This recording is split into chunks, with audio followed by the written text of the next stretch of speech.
আজকে তো 250 কোটি মুসলমান, 60টা মুসলিম দেশ।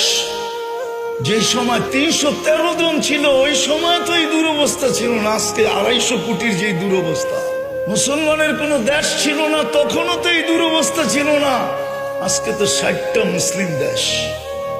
ওই সময় তো এই দুরবস্থা ছিল না, যখন পেটে ভাত ছিল না, শরীরে কাপড় ছিল না, পায়ে জুতা ছিল না, মাথা গোচার টাই ছিল না, তখনও তো এই দুরবস্থা ছিল না।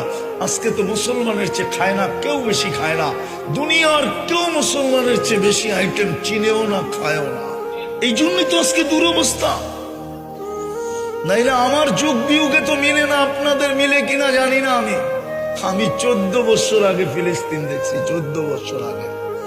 এই দুই চোখে দেখছি, এই দুই চোখে, এই দুই পায়ে আমি চষা বেড়াইছি।